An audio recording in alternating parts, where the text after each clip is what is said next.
The following podcast may contain adult language and an abundance of salt, so get your love potions ready because we're talking romantic comedies.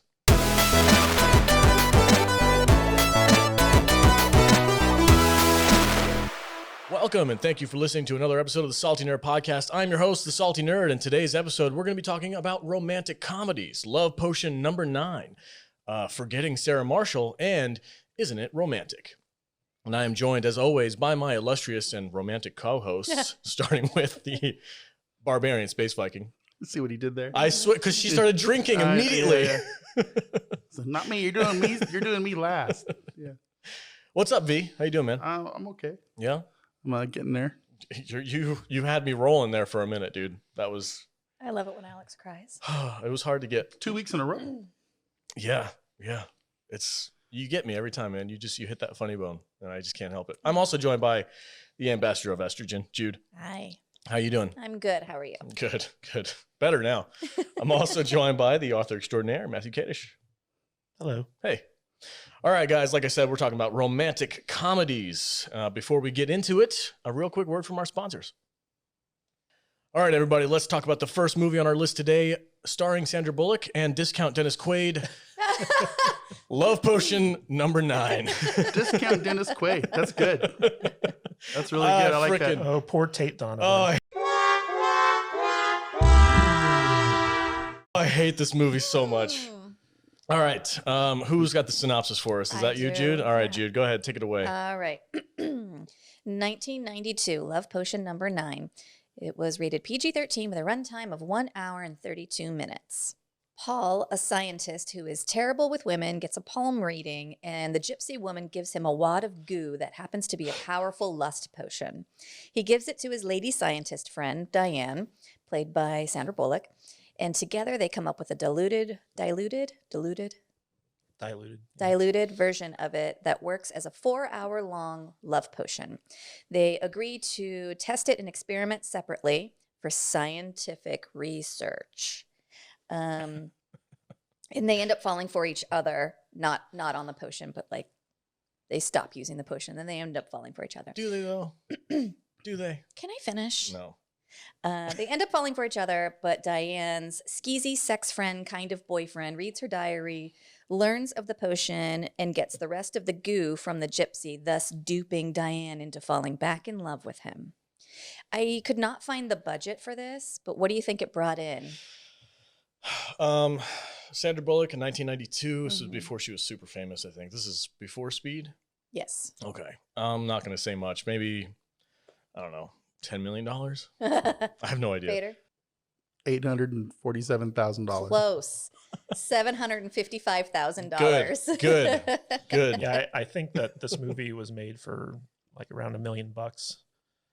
I know that the budget was so tight that they could only afford to use music that was in the public domain. Oh my God. because basically they didn't have money in the budget for actual music. So all the, like the oldies songs and stuff like that play in this film, it's specifically because they were free. I didn't even notice the music. That killed the movie for me. Since he brought it up, I was gonna wait a minute, but since he brought it up, the music in this freaking movie is atrocious. Like they have synthesized piano, they have like heavy metal guitar solos, they have everything they could possibly think of juxtaposed into these random scenes, and it's just awful. And it took me out of the movie. The worst instance, and this is the moment where my wife looked at me and she was like, "Why do you watch bad movies all the time?" You know, my wife asked me the exact same thing this week. I'm like, "Oh, it's Matt's fault." Yeah, I was watching this movie, and I think it was pretty early on, maybe 20 minutes in. And when they did the test on the chimp, on the love potion, and the chimp breaks through the wall, like bangs it open, breaks through the wall, and then just starts humping the cage, and they play this like ear-screeching heavy metal guitar solo over it. Again? What? Make that humping gesture? Yeah, just starts humping the freaking cage. Do it some more. Men are such apes. I looked at my wife. Do it some more. No. Oh, come on. I was like, I was going to make a meme out of it. A GIF? You can see my O face. Oh. You know what I'm talking about. Oh. Jude gets that one. That's a movie reference. She gets around. She gets around. like a record, baby. Sometimes I love you. Uh-oh. Oh. Anyway, excuse me. Yeah, I hated this movie, and the music was one of the reasons why. And I just, it took me out. Every time they had some crazy nonsense music playing in the background, I was just like, oh, I just giant eye roll. And since he brought it up, I had to mention it and get it off my chest because it was just so bad. Are we still synopsising? Are we? No, we're done. Are Yeah, we we're done. Okay. So is that a word? Synopsing? Synopsizing. Synopsizing? I like that. Synopsizing? Synopsing. Synopsing? Okay, well, it doesn't matter. We'll figure it out later. Trademark Salty Nerd Podcast. I did like the very young, hot Sandra Bullock. Why? I have a question about this. A lot of movies that she's in, they purposely go out of their way to like frump her up. Like Miss Congeniality, they frumped her up. This movie, they frump her up. Like they just give her bushy eyebrows and Miss Congeniality. Like bad hair. Yeah. There's just something about her that I think. It's a trope. Yeah. Which is what we'll be talking about today when we talk about romantic comedies. They're all tropes. Yeah. Anyway, Vee, what did you think about this movie? I'm with you. Yeah. I did not enjoy this movie. I think I laughed probably a couple times. Did you? Yeah, maybe. I didn't. Maybe I don't remember. It was very forgetful. It's just a kind of a whatever. This is a poorly made, just boring kind of whatever movie. I mean, I don't know. I don't know what else to say about it really. It's just it did nothing for me. Yeah. It was interesting for me to see a young Sandra Bullock. That was it. So Jude, you like this movie? I love this movie. Oh my God. You know I love bad movies.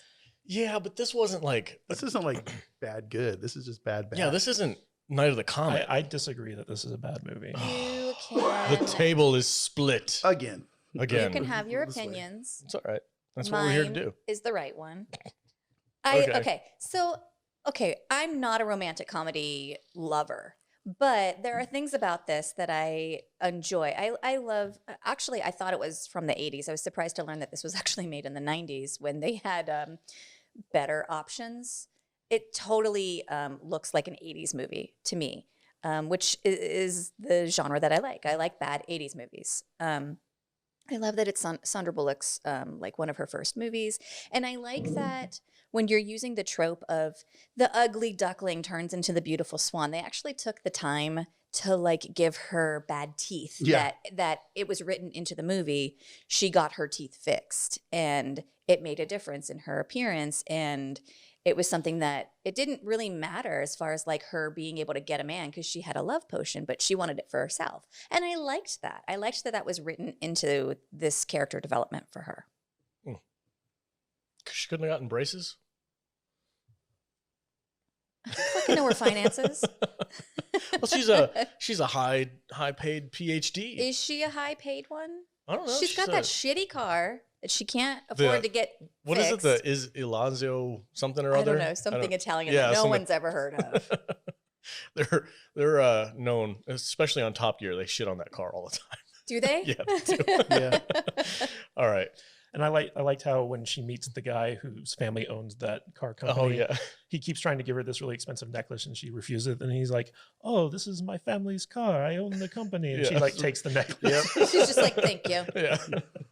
This is stupid car. Yeah, I'm going to get compensated for all the times that this car is. How many tickets she's had to pay for because she can't stop. She can't stop the car or it'll stall. So she rolls through every stop sign and she gets a ticket every single time. Yeah, that stupid cop just sits there. What a camper. Kadish, you agree with Jude? You think this is a good movie? I do. Can you explain to me why? Yeah, so I actually remember, like when I was a kid, this was one of those movies that I can remember seeing commercials for, and the commercials for it were awful. And so like I was like, that movie looks stupid. It's got nobody you've ever heard of in it.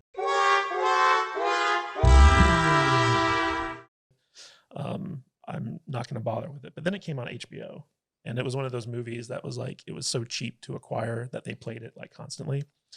So I must have watched this movie like a million times growing up. And, you know, whenever I'd see it on HBO, I'd be like, oh man, and I'd like click away and look for something different. And then one day, I mean, it was playing so much that I just sat through and watched the whole thing. And being the young whippersnapper that I was, I didn't get all the jokes, but I really enjoyed the movie. And so I was like, wow, this movie's actually really good. Although one of the drawbacks is like it was shot like an 80s movie. Like it didn't look like a movie from the 90s. So like it had like this really kind of crappy production value to it. But the guy who wrote and directed this movie, his name is Dale Launer. And he wrote My Cousin Vinny, Dirty Rotten Scoundrels, Ruthless People, and Blind Date. And so he's like actually like a very good writer. And this was his directorial debut, and he didn't have a lot of money to work with. But if you look at the movie from like strictly a filmmaking and writing perspective, like visually, it's not very good. No, I mean, Speed came out 2 years after this, and there's a huge difference in between how both movies look. Yeah, and this was like before Demolition Man as well. So nobody knew who Sandra Bullock was at this point. But the point I'm trying to make is like the story structure of this movie is very solid. The storytelling of this movie is very solid, like just from a strictly a writing perspective. It hits all the right beats that it needs to. And I actually think it's a very funny movie. Like the part where like the girl coughs after she took the undiluted. I love the hooker with the cough. I hated her so much. I did not like her either. I mean, despised she's her. awful, but that's the point of her character. She's awful, and you have to hate her. But like, I love how well that character. She's awful. She just reminds me of all the girls I see at work. No, for real. You working at these casinos down the strip. Yeah, you have no idea how many chicks just like her walk down that escalator I see every day. It's in the hundreds daily. It's crazy. I like how she has like this chronic cough, and the way she does it, she like sticks her tongue out when she's Yeah. and like She's so gross. Yeah, it's so gross. And like and once she finds that she's got like the love potion, she can make guys basically do anything. She just robs them blind. But then at the end, when she takes that like undiluted version of it, and she just has that horrible hacking cough, and sounds like me. and every guy gets up and they're like, getting ready to. They're like humping the air, So- walking towards her. Okay, I had an issue with this because I understood the setup and payoff, right? Obviously, there was very clear setup and seen payoff for movies. this. I've seen movies. I understood that. I'm like, okay, so this is where they're going to go. So she's running in slow motion with the stupid freaking, oh my God. There's like a whole army of men behind her. And they got that classical song playing. Oh, I thought that was really It fun. was awful. It was so awful. Anyway, so like at the end of that, I'm like, okay, so if we're going off of what previously happened with the monkey, It's like, they should all start like She should've just gotten raped. she's gonna Yeah. die, She's- right? This is not gonna that have her- kind But of no, movie. because this is a family movie. She sits there and she plays like Simon Says with him at the end. It undercut the entire point of that whole sequence, and it was so dumb. The female monkey that happened to, she couldn't talk, but once she figured out that they would obey her every command, she was like, I mean, what would you do? I don't know, but I was. I'd make you squeeze your nipples really hard like this and go. Yeah, it was so stupid. Oh, so dumb. Like what? Like I don't know. Anything besides what we got would have been better. The director was probably behind the camera. It's like, okay, make him do this. Make him jump up around on one foot. Yeah, it was just like it was like one of those moments where it felt like a kid's movie at that point. Like that was the moment I was like, oh my God. I mean, I really liked the parts where they were like experimenting with the love potion to find out what they could accomplish. Like the whole thing where Tate Donovan goes into like the sorority house and it's like dun dun dun dun. Oh yeah, like the and lights then go on. Like You like that? I thought he was like, I thought that was very it's clever. like, oh, this grown man's gonna go to the sorority and rape all the Yeah, exactly. sorority girls. Yeah, that was really good. Oh, I know what I'm gonna do. I'm gonna go Yeah. down to the college club and bang every chick in the room. Yeah, like, that's and he classy. grabs like a Very whole classy, fistful of freaking condoms. Remember that? Shoves them in his pocket. I and mean, he you walks gotta in. admit that's pretty realistic. Yeah. But I also like when he goes to the bar and the girl who like humiliated him. That was in pretty the fun. first That act, was he like gets his revenge on her. Like I liked all the stuff, especially like with Sandra Bullock, where she gets like the cop to kind of like not give her the ticket, and then she starts meeting like all these like rich and famous and attractive men, and it was just like that part of the movie was very fun for me. Yeah. Is there? Let me ask this question. Go ahead. Do you think they would make this movie in Hollywood now? Maybe a couple subtle changes to the, Yeah. Well, Starring Miley Cyrus. it would be Oh, two. yeah. It would be two women, one of which is a lesbian, Yeah. and one of which is transgendered. Ah. Fit all the demographics. One of the Nice. funniest parts in this was when she went to like her insurance agency and she went to the gay guy. Oh, yeah. That was good. And she and he was like, He was so confused. yeah, he really was. No, I didn't like any of these jokes. And he was so blatantly like they were playing YMCA and he had pictures of like oh, half naked yeah. men on his like cubicle wall. It was Which so is funny. what you do at work. Of course. Yeah, Yeah. which Yeah. if you're a gay man, that's what you do. It's so cliche, terrible. I hated it. I hated everything about this freaking movie.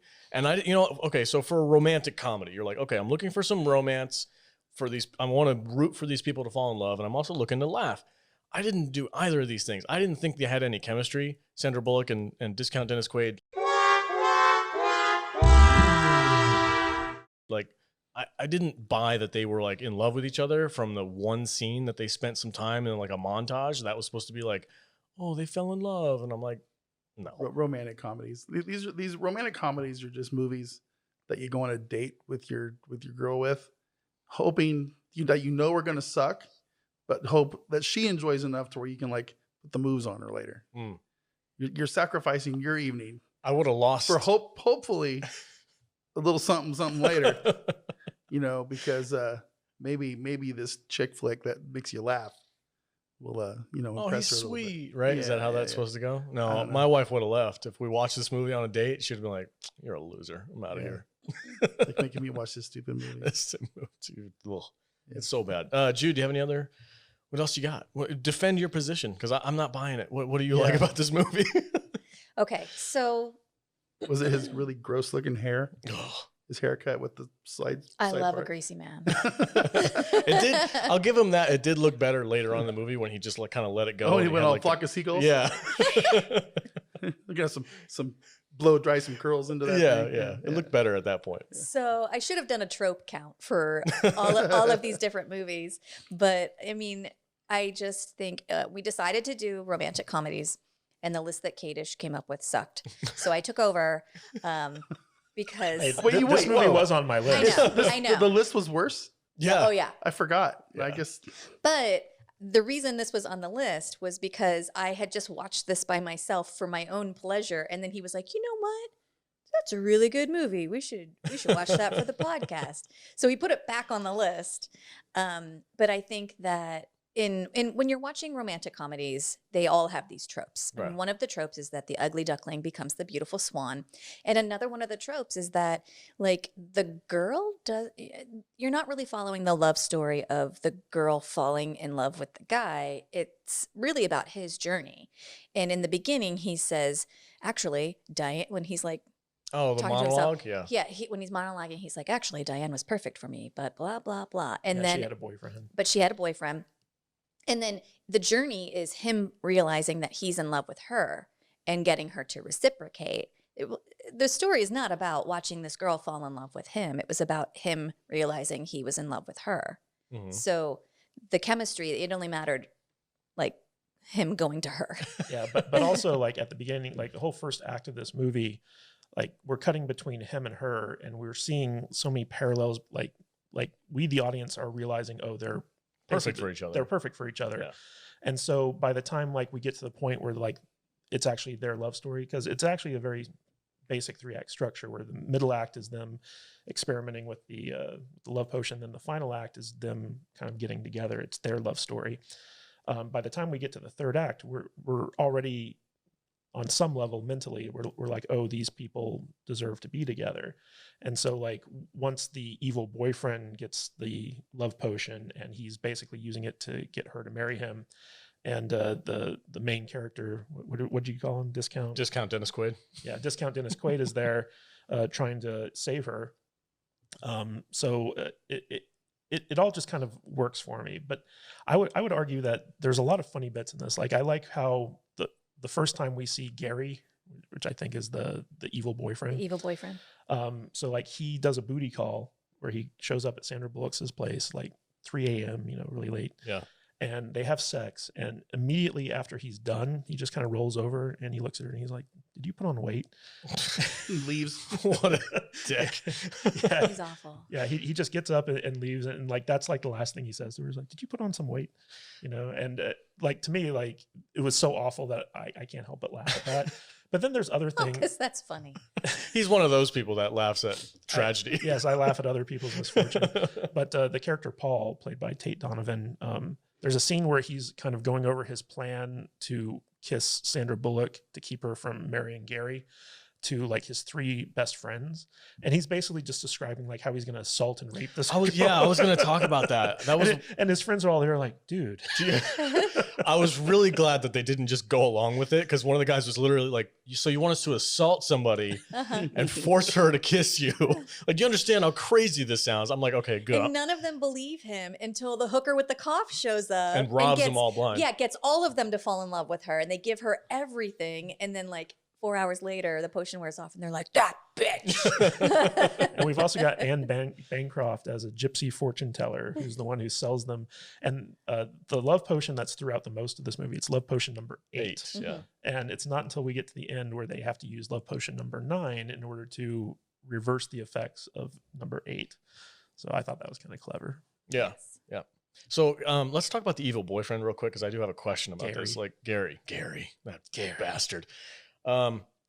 Why is he going after the ugly duckling? Like, what is his draw towards her? I never understood his motivation for wanting to be like, I can understand like an easy booty call, like that made sense in the first act, but then for him to go and be jealous of like the Prince of England and then to like use the potion to marry her when he could have had anybody, is it like a possession thing? What's the deal with that dude? That's what I assumed, that it was a possession thing, that he was just awful, and she pretty much adored him throughout the whole first part of the movie, because it's 3 o'clock in the morning and she's asleep and in bed, and he was the only guy who gave her any attention. Yeah, she goes and gets ready and puts out a cheese plate, and entertains him. And so then once she is getting attention from the prince. Was it Prince of England? Yeah. Yeah. All of a sudden, now she's something unattainable that she used to be his, and now she's not anymore. And that lit a fire under him of, jealousy and possession. And that's his woman. He's going to take her back. Yeah. And he would like literally call her every 4 hours just to make sure that she would hear his voice so he could retain his control over her.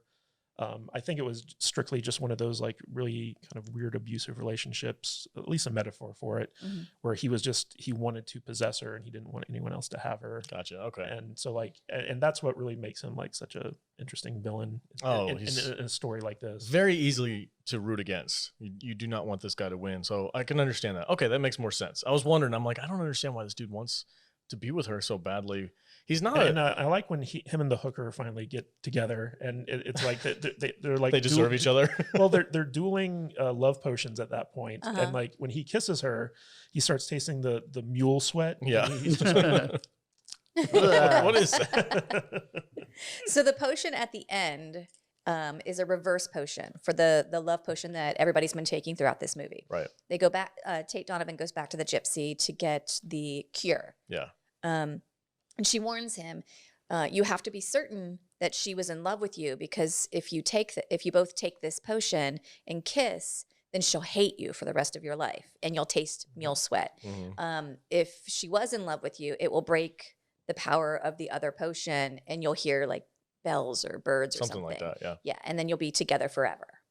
So when Gary steals her drink and he downs it, and then the hooker kisses him. Yeah.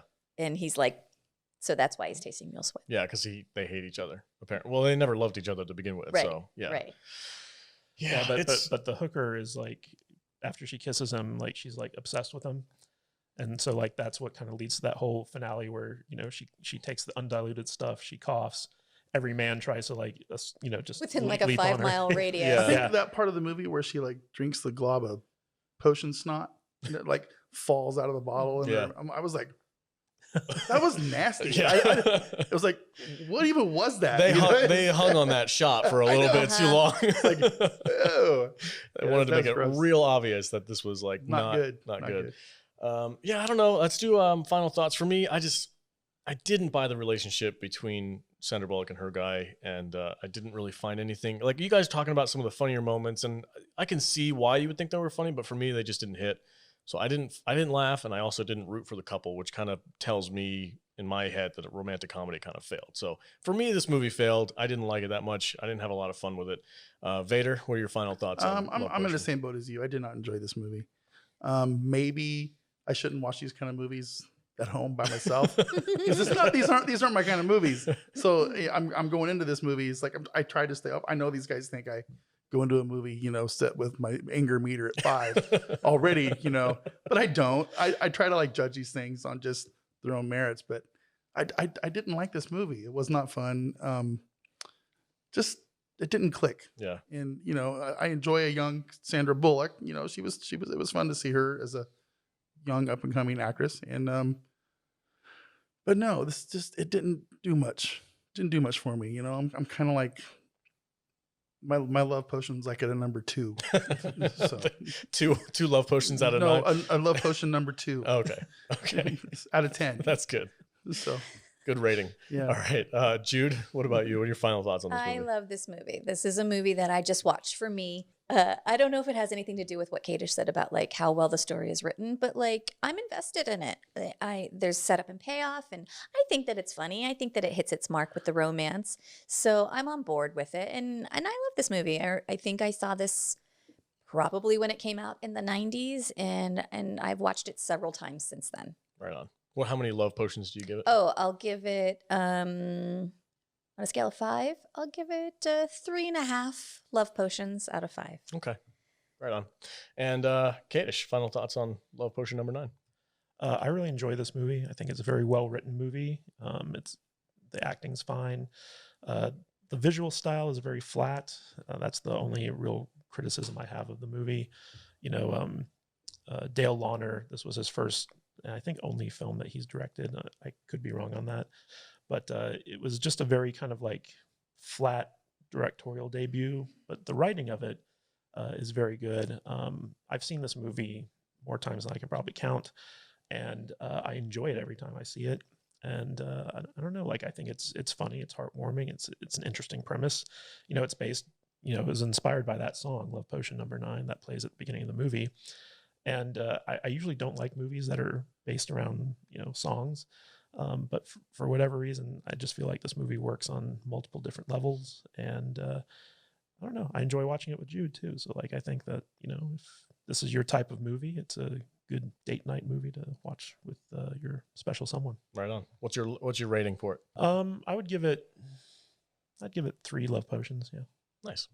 All right, guys, that's it for Love Potion number 9. Next up is Isn't It Romantic?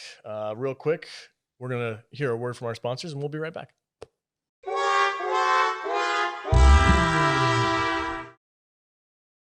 Welcome back, everybody. Hey, real quick, if you want to support this podcast, go to saltynerdclub.com. There you will find our Patreon page. We have a bunch of different tiers you can choose from and exclusive content just for our Patreon supporters, like behind-the-scenes photos, and you can contact and hang out with the hosts of the podcast and our Discord server and all kinds of cool stuff. So consider supporting us. Will help us grow our brand, and every dollar that you give us goes directly back into the podcast to create better and better content for you to listen to.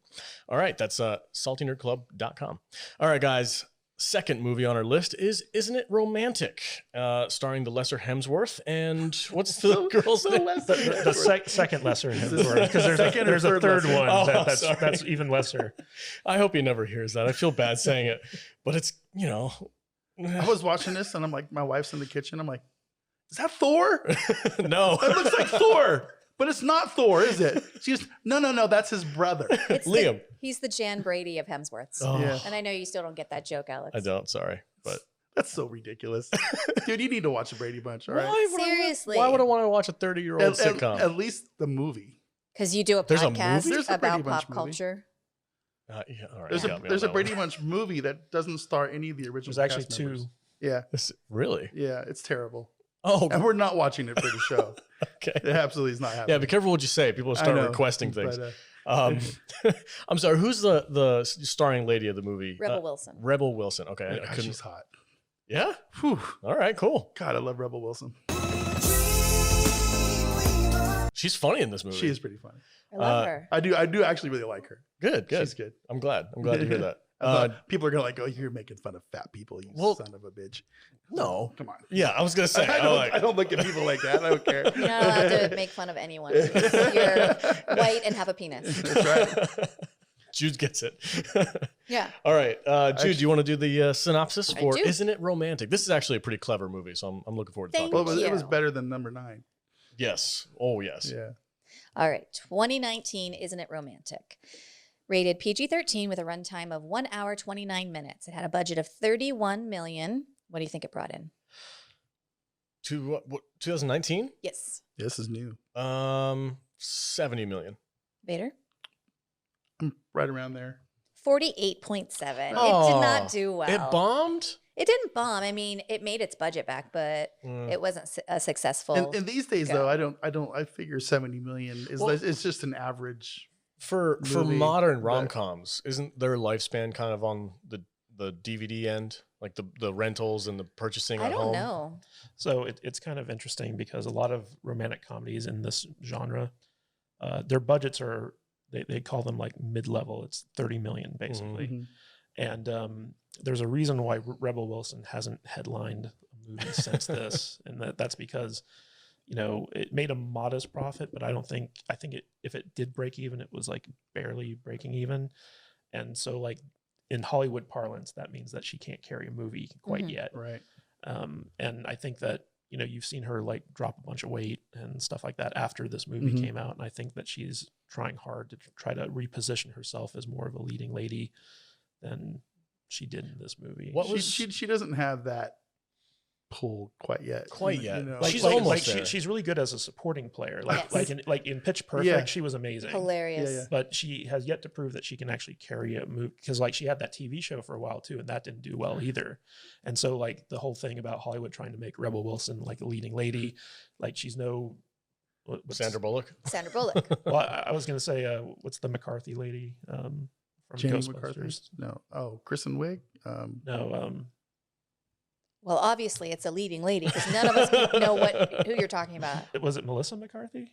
McCarthy? Oh, yeah. Okay. Oh, Melissa McCarthy. Yes. Okay. SNL, Melissa McCarthy. Okay. Yeah. She carries What- movies. was No, was she she was SNL? she was on Gilmore Girls and She did Heat with Sandra Bullock. Yes. She did. Yeah. She did that spy one. Yeah. Yeah. Was she on King of Queens? Was that her? I don't remember. I never watched that show. I don't no, think she so. was on the show with the big fat comedian guy. She played that was a different lady too. I don't know. It was King of Queens, wasn't it? No. Oh, She wait. was not in King of Queens. Wait, no, it was the one where she was married Oh. to the cop. Yeah. And Yeah. okay, yeah. I'm not a fan of her, so but she's the only like plus size lady that was like a big star that could carry her own stuff that I could think of. And Rebel Wilson, she's no Melissa McCarthy, I guess. I like how we're all like tiptoeing around the fact that she's big. They're bigger. It's like, okay. well, the plus size lady. It's like in my brain, I'm going, oh, she wants to be like the female Chris Farley, right? Oh, okay. Yeah, because we don't have any shame calling No. a dude No. fat. Look at all that fat Look comedian. at that fat He just guy. You've been here for an hour. You go now. like But at we the don't same time- worry about saying that. At the same time, I do get it, because nobody wants to be fat shamed. It sucks, and they do some of that in this movie, but it's part of the script, and Yeah. it is what it is. I actually It's fine. well, let's get to the synopsis because Yeah. there's a couple of things we've been talking for a Oh, while. yeah. Jude, what's this movie all about? Okay, so Natalie is jaded and disenchanted with love and anything romantic, especially rom-coms, until she sustains a head injury and finds herself trapped inside one. Now she's the main character of every trope she up until now has loathed. She wakes up in the hospital in full makeup, and everyone around her finds her endearing, charming, and most of all, beautiful. Her apartment is better, her clothes and friends are better, her dog is prettier and more obedient. Everyone loves her and breaks into song. The Office Hemsworth falls in love with her, and like every romantic comedy, she realizes almost too late that she's in love with her best friend. Did you call him the Office Hemsworth? Yeah. Yeah, I think it was what's his name, Adam Devine. Is that who you were referring to as? No, Office? No. I was talking about Liam Liam Hemsworth. Hemsworth. Oh, The lesser Hemsworth. The lesser. God. Hemsworth the lesser. I'm I'm gonna regret saying that, dude. I like the way no. I say it. The Office Hemsworth. Yeah, because Is if he listens to me, he's not going to be pissed. The everyman's worth. Anyway, okay, so He's the Jan Brady of Hemsworths. we're gonna get so much hate. Oh man, I enjoy this movie only because it makes fun of those tropes. 100%. High five across the table. Yes, high five, I high agree. five. All I three of us. agree. Kadish, do you agree? Yes. Okay. Yay! Yay. Oh, this conversation's going to suck. Yeah, let's move on to the next movie. No. I there's several things that I really like about this, and I think Rebel Wilson plays really well in its role. Her comedic timing is really well done, and the tropes are so over the top Yes. that it just makes it so adorable to watch. Could we talk about the flower petals? Please, go ahead, take it Okay, away. So there's a scene when she meets up with Liam Hemsworth again. I forget his name in the movie. I think it's Hemsworth. Liam. It might be. It might be No, when she, it's Blake. Blake. Blake, Okay. yeah. So when she first meets him at the office, he's American. And then once she sustains her head injury, she runs into him again. And all of a sudden, he's Australian because that's sexier.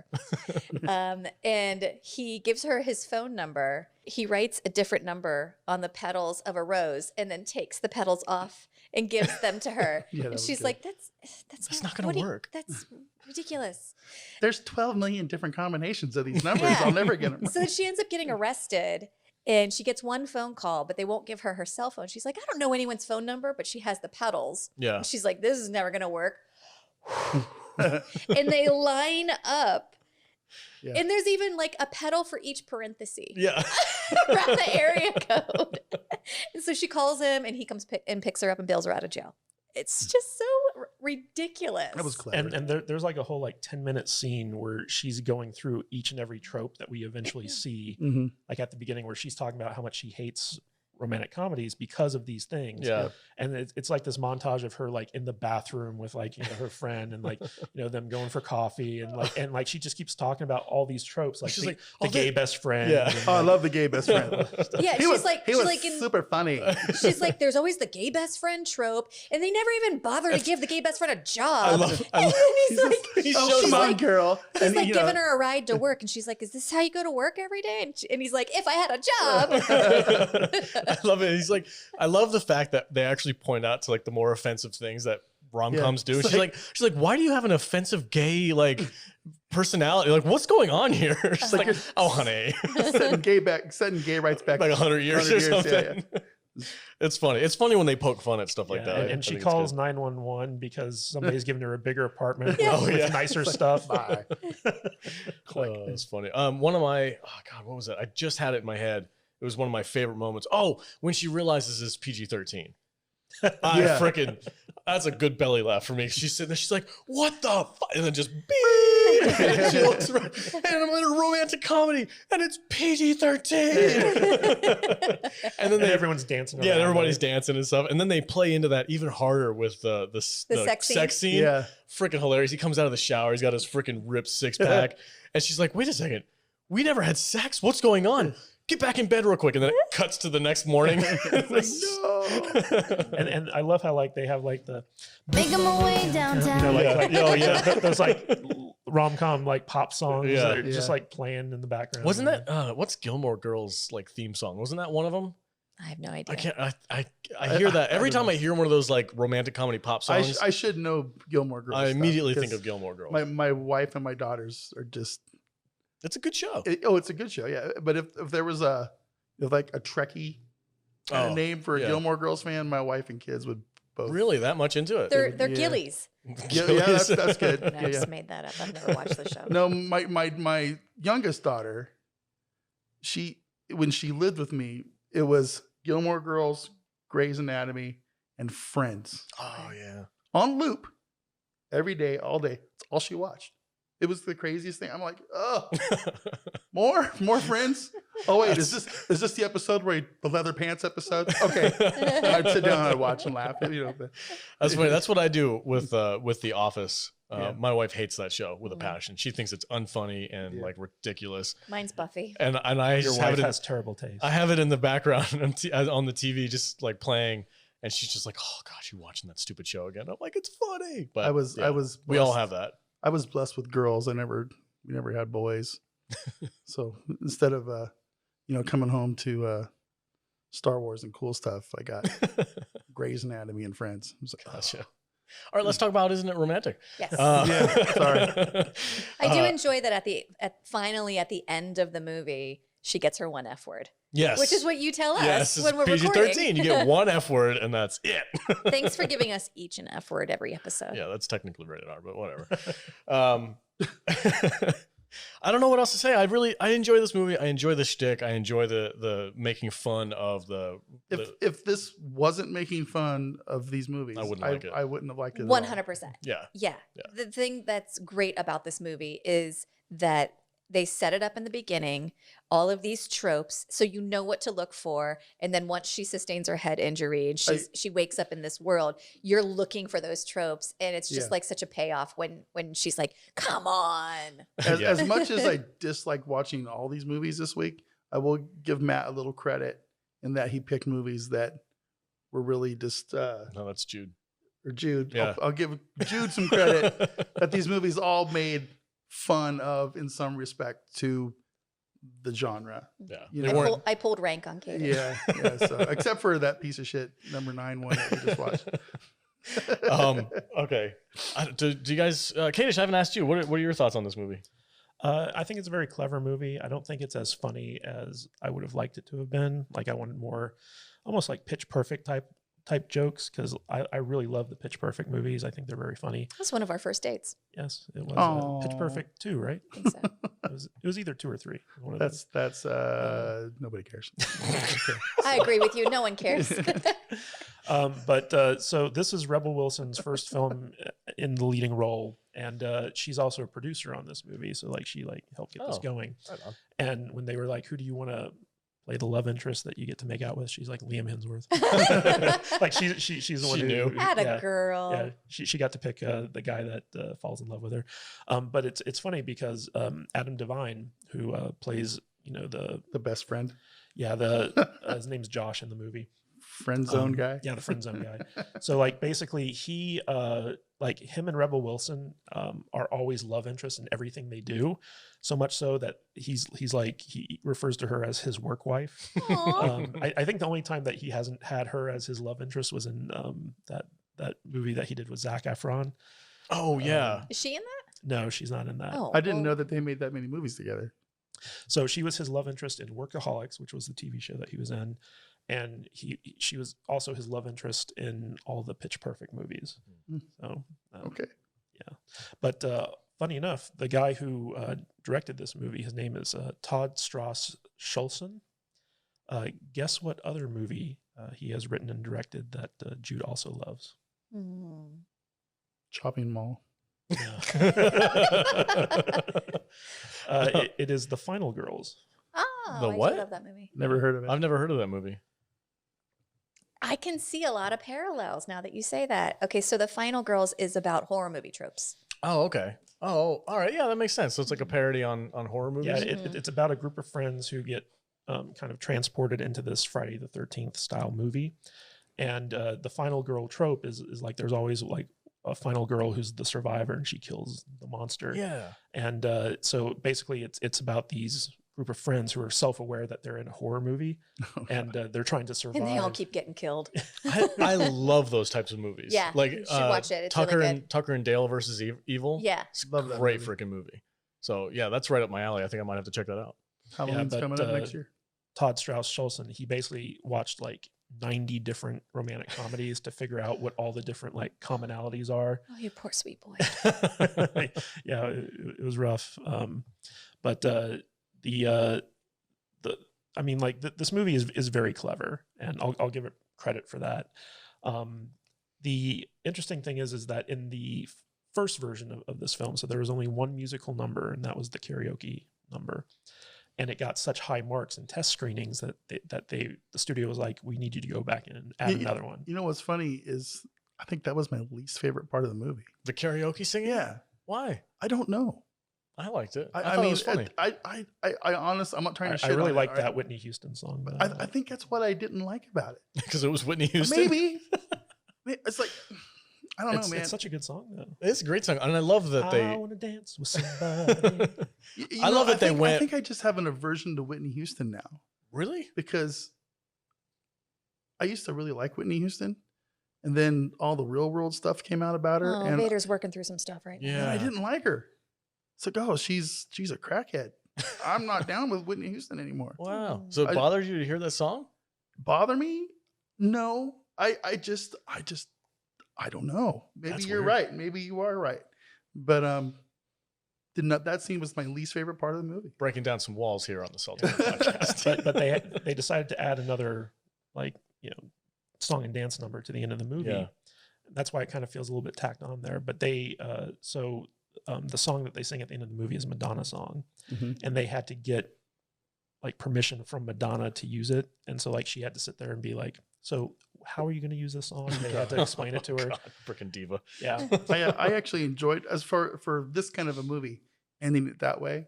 I thought it was really clever. I thought it was good. I agree. Like it was a good way to end it. But They're like, how do they know the moves? they only had 4 hours to rehearse it. Oh wow, that's pretty impressive. So what the director did is he had his choreographers basically do the song and dance number, and he recorded them with his cell phones, and then he would show the video to the actors, and he's like, "This is what I want you guys to do, and this is how it's going to look."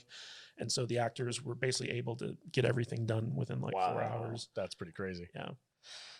Okay. Last thing I want to talk about. Hold on. Okay. So I was talking about how the movie was originally before, like, we get this final product, and the original ending for the movie was basically Rebel Wilson goes and asks Adam Devine's character, because the whole movie's been building up to, oh, he's secretly in love with her, stuff like that.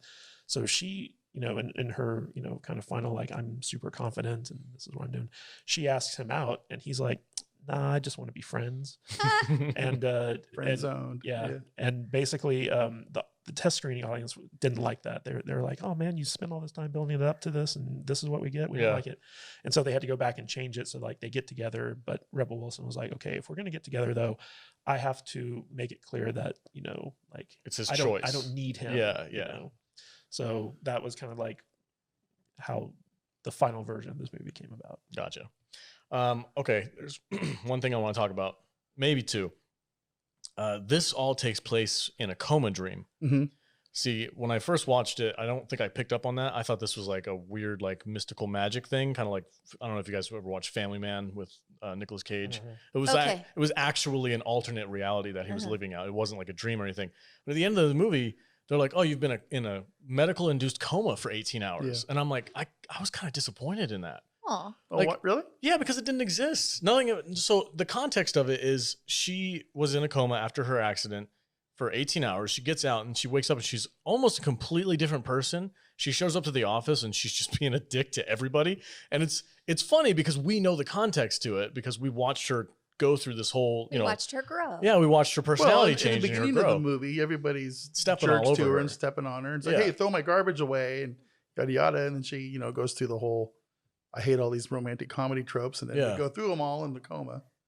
And then she comes back and she's like, throw your own garbage away, and I'm not friend zoning you anymore. I thought it was great. I thought You liked it? I liked that part of it. Yeah. I mean, I didn't really like this movie, but I liked it Enough. Enough. Yeah. I guess that's a good word Right for on. it. I just thought it was weird when I came to that realization. I was like, so this was all just in her head. Like none of it actually happened. There's I didn't have any issues following how the movie was set up. I appreciated that. It was simple that way. So I did like how the opening scene of this movie, she's like a kid watching Pretty Woman, and her mom has this like 42-ounce beer stein that she puts a scoop of ice cream in and then fills up from like a box With box wine. Yeah, 42 ounces a box. It's a box wine float basically, and then she sits there and she starts telling her daughter about how terrible romantic comedies are, and she's like, look at She's Julia like Roberts. taking off her pants. She's like, no one's gonna make a movie about us, sweetheart. And like she's pointing out, she's like, look at Julia Roberts. She probably doesn't have to dye her mustache. In fact, she probably doesn't even have a mustache. Her lip's too small. She's got a really small space right here between her nose and where her lips are. Where's the mustache gonna grow? That was a good setup. I did appreciate I that. also really like the scene where they break into the ice cream shop, the lesser Hemsworth and Rebel It's Wilson. like I want to see him $100 tip. And basically they have this whole conversation about how he has terrible taste in ice cream. Yeah, who was he like? Pecan, Butter pecan, Butter and pecan? rum raisin. Yeah, it was the worst flavors ever. Butter pecan is the best flavor. Get out of here! It is like really one of my Has favorite anyone ever flavors tasted rum raisin? I don't think I have. Doesn't sound good. Is it it's good? Probably My good. parents like that kind of stuff, so I think Well, they said in the movie that like she's like, "What are you, a 50-year-old man?" Yeah, exactly. So true. My dad buys pecan ice cream. I'm like, what is wrong with you? My mom's favorite ice cream is butter pecan. My older sister likes butter pecan. But I actually think I've liked it since I was a kid. I've always liked. I think it's a Southern thing. Like Southerners tend to like butter pecan ice Well, cream. you know, that's where the pecan pie came from, right? Pecan pie. pecan pie is Pecan really pie. good. I don't I like was pecan pie. I was upset that I didn't start liking pecan pie until I was in my 30s. Is it an I old missed- person thing? Maybe. I don't like pecan pie. It's My like grandmother- when I hit 40s, when I hit like 40, 41, my taste buds changed. Yeah. It was the weirdest thing. That's- I'm not even joking. All of a sudden, it's like I used to hate spicy food. Now I love spicy food. My grandmother used to call it shoe fly pie. Because Yeah. we grew up back east, and she's like, "Oh, you want some shoe fly pie?" Shoe And I'm fly, like, don't bother me. Yeah, it was just pecan pie, but they called it something different. So for like a good half my life, I had no idea what pecan pie was different than shoe fly pie, but same thing. I think I'm with We're the- going off on some Yeah, no. tangents I was today. gonna say, I think I'm back with to them. the episode. On the rum raisin, I think I'm there. Okay. I don't think I would like rum raisin. I would probably like rum ice cream. You know, Rum whatever. is good. But Jim, I don't like rum. It's just rum ice cream with raisins in it. Yeah, but I don't like raisins. Shriveled up freaking grapes. It's like Anyway, back to Isn't It Romantic? but I thought that scene was actually very funny because it made the Liam Hemsworth character very endearing. Okay. You know, Yeah, for like sure. I could see why she would start to fall for him after that conversation. So in her dream, fever, coma dream, he is kind of a jerk at the it gets revealed later that he's gonna steal her idea. Mhm. So in her head, in her perfect world, the guy that she wants to fall in love with is a jerk. Well, she didn't want to fall in love with him. She was like, "Oh, in order to get out of this, alternate I reality, have that to I'm fall in, in love with him. I have to fall in love with she someone." has to get him to fall in love with her Oh, that's right. because she was in the rom-com. Yeah, but Because remember, in and- rom-coms, it only matters when the man falls in love with the woman. and she was like, "I could do worse than a gorgeous billionaire." So she was like, "I'm just gonna Okay. choose him." Okay. But she actually was in love with Adam Devine's character. Was his name Josh? And so when she comes to that realization, she's already hooked Hemsworth. So she's kind of stuck with him, and now she's going after She's like, oh man, I got this gorgeous billionaire I'm saddled with. Yeah, and now Josh, he meets a gorgeous supermodel. Oh, that's right. She's a yoga ambassador. and basically he saves her from choking, and then she falls in love with him. She happens to be the supermodel that's on the billboard outside of Rebel Wilson's office. Yeah. I love the. oh, I didn't pick up on that. Yeah. Really? No, that's cool. I like that. I like the part of their relationship. I just got reminded that they got together, but the party that they throw, they're like, "Oh, we just threw something together real quick." It's some crazy freaking golf It's like in course the club. Hamptons or Yeah, something. it's hilarious. I thought that was funny. They have that whole conversation about whose helicopter they're going to take. Oh yeah, that's right. Yeah. And of course, the two gorgeous people know each other. Oh yeah, of course. And Rebel Wilson, her whole thing about the main girl always being so clumsy. She's like, why am I always tripping over stuff? It's good. This is a very clever movie. Do you guys want to do final thoughts? Sure. All right. Vader, final thoughts on Isn't It Romantic? Enjoyable. Not like something I'm going to watch a lot, but it was okay. I thought it was fun. I like the premise. It was fun. I hate it when I get put on the spot with these kind of things because I can never think of good things to say. But enjoyable. It was fun, and I already said both of those things. And I'm gonna just give it a solid 3 stars and call it good. Right on. Yeah. Jude, what about you? So rom-coms are not my favorite category of movie to watch, but on the rom-com scale, I'll give this 4 out of 5. Wow. Makeover montages. Is this a rom-com or is this a parody? Or is it both? It's technically a rom-com because if you cut the It's a coma fever rom-com out, put in the middle of a parody. yeah, It's it's a interesting. rom-com sandwich. It's an amalgamation. I would say it's both. It's a rom-com and a parody. Yeah, because there's a rom-com aspect to it where like her real self becomes aware that she's in love with her friend and they get together. So there's like that aspect to it. But then it's in the middle, there's a parody. Yeah. So I specifically chose this movie because when we decided we were going to do rom-coms, I wanted this movie in particular because it pokes fun at all of those tropes that are rife in rom-coms. So I wanted us to like definitely watch this movie just so that we could talk about the tropes that are in these movies. This movie saved the week for me. Well, I know that this is not the genre that we would necessarily do, but because we're a pop culture podcast, you know, it seemed appropriate for, you know, to do something kind of romantic in February. Yeah. But I wanted this movie in particular because we could really like kind of dissect all of those tropes and get a little nerdy about it. Right on. Kadish, final thoughts on Isn't It Romantic? I like this movie. I'd probably give it 3 gay best friends out of 5. You go, girl. And you know, it's just it's a very well-made, solidly written, you know, kind of clever movie. It's just for me, it didn't deliver the humor that I wanted from it. Like, you know, I think because of my association with Rebel Wilson and the Pitch Perfect movies, I was expecting more of that type of humor. And I just have this image of her as that character from Pitch Perfect, where she's like very in your face and she's like the female Chris Farley in a way. Yeah, kind of.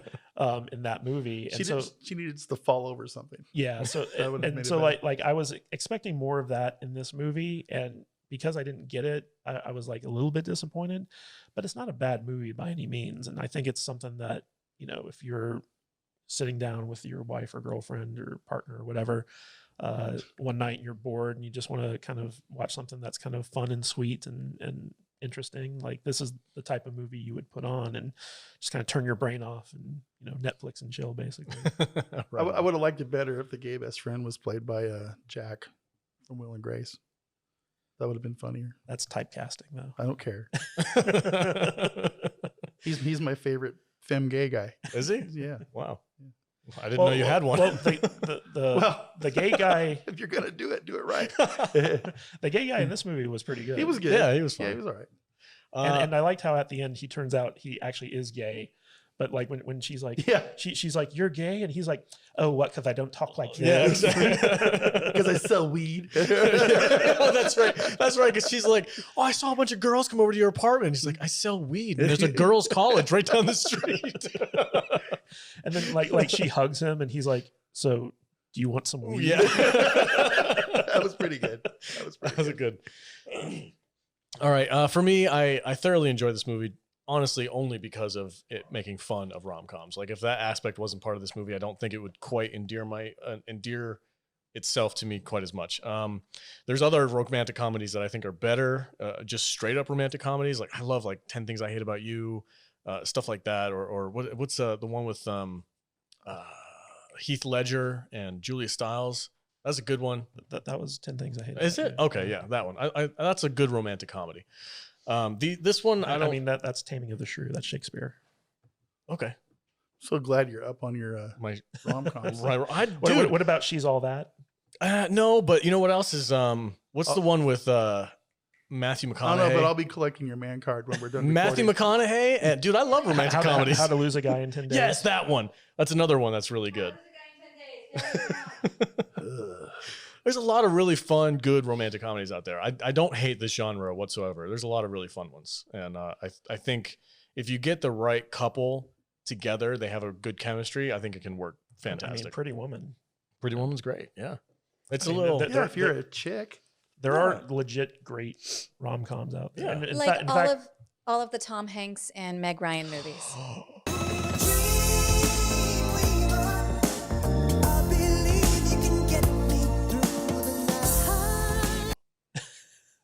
In fact, this movie was most closely based off of my best friend's wedding. So like that's another one. I love that one. Jude just reminded me of Sleepless in Seattle. I'm a sucker for that freaking movie. Oh, I freaking knew I'd get you. love that movie. God, it's so good. That one and what I is love Joe versus the volcano. it? What? That's not a rom-com though. What is that? Disagree. You've never heard of Joe versus the volcano? I think it's the first movie they were ever in together. No. Tom Hanks and Meg Ryan. It could have been. She wasn't like a big part of that movie though. I like that movie where he fucks the beach ball.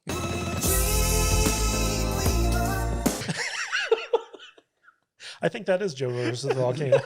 Or is it a volleyball? It's a volleyball. It's a volleyball. It's like, right? Well, son. You set ball rights back 100 years, I know, I sir. totally did. Draws the face on it with the oh. He does that with his blood. That's how they become one. Oh, Actually, Wilson doesn't have just ruined that whole movie for me. Wilson doesn't have a screaming O face. So, Oh. oh. Oh. Is he crying again? You broke Alex again. He's too easy. I've never thought of that before. And now I'm never going to be able to unthink it. Oh, Wilson was his fuck buddy. God damn it, man. Like warm apple pie. Yeah, that's right. Oh, God damn it, dude. I hate you so He much was lonely. sometimes. Poor Wilson. We Okay. back to rom-com. And you guys didn't want to do rom-com. Yeah, I could just see him looking at Wilson being like, Make him away downtown.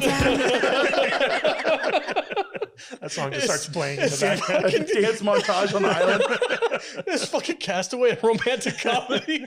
It is now. It's a love story between a man and his ball. God Right. damn it. All right. I enjoyed this movie. It's good. Go watch it. It's cool.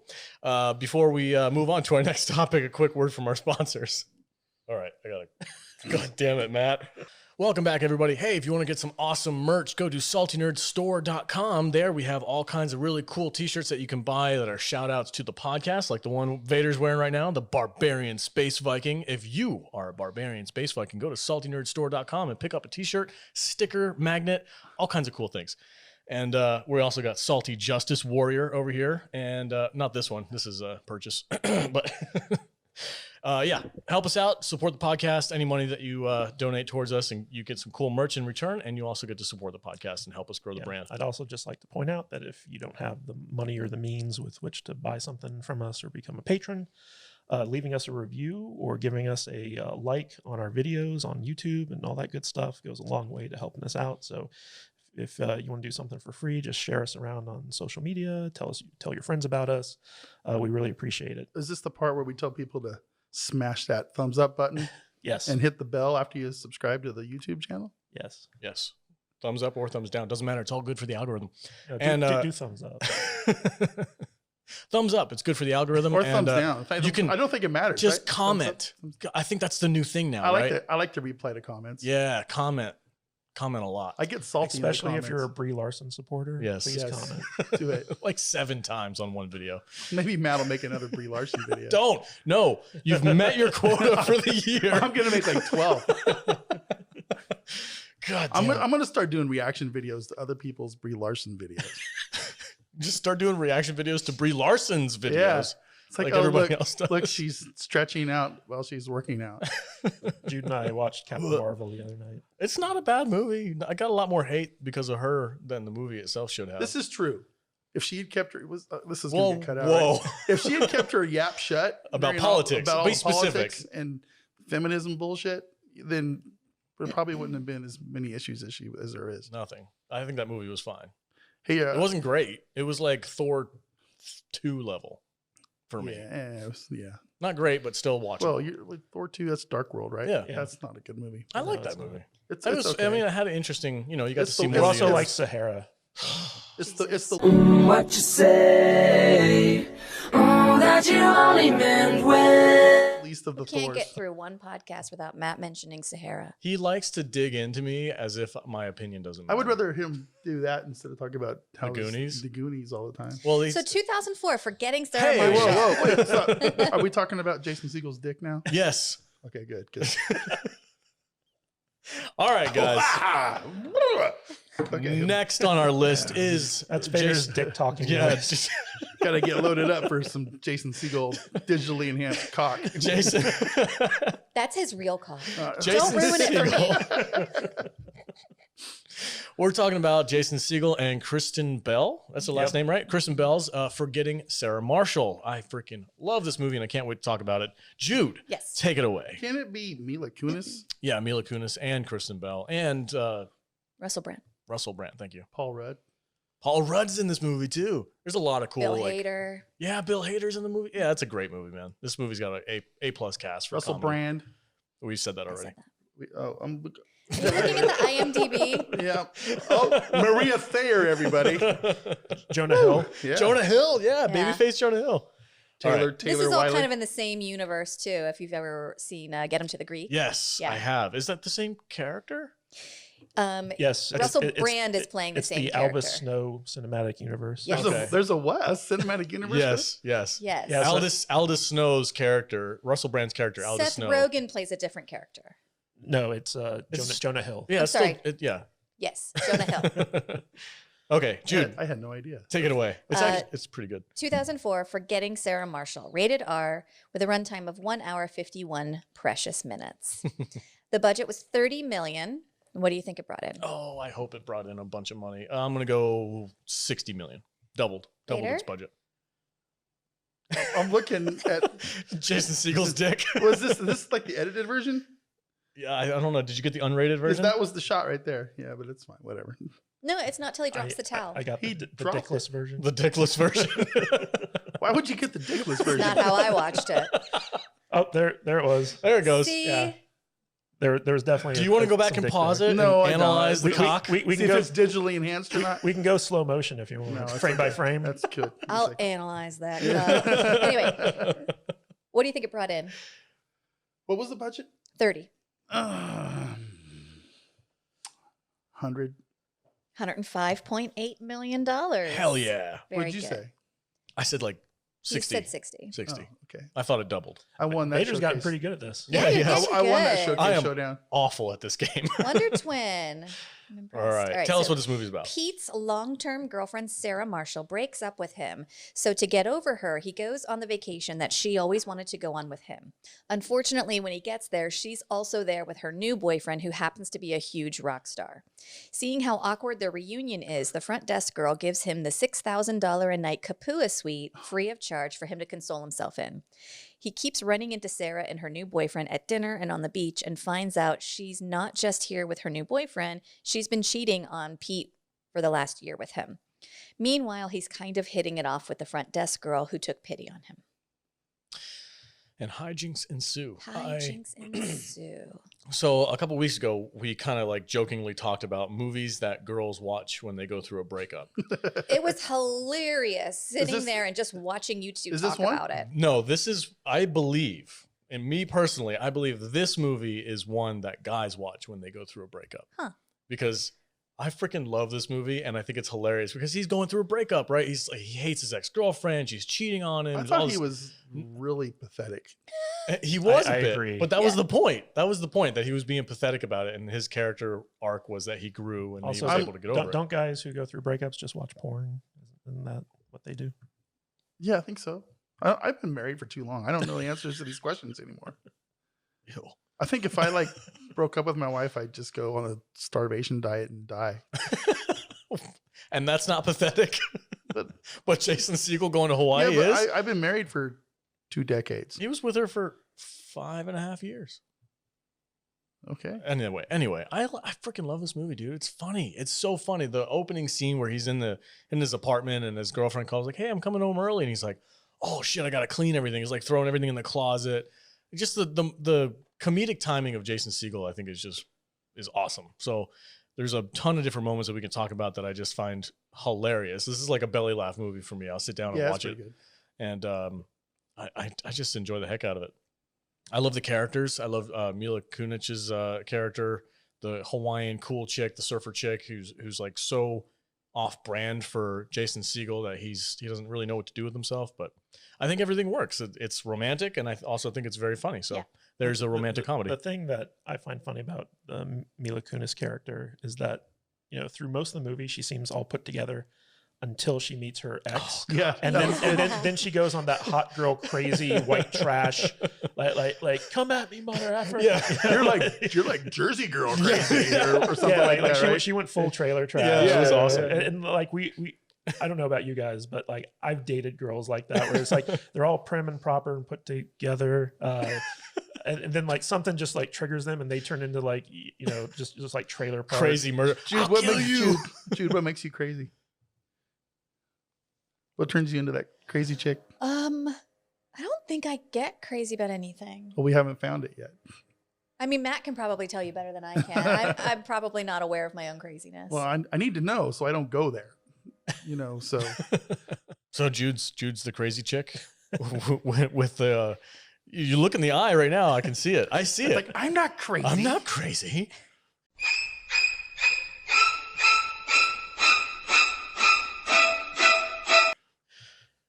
Jude, give the camera the crazy eyes.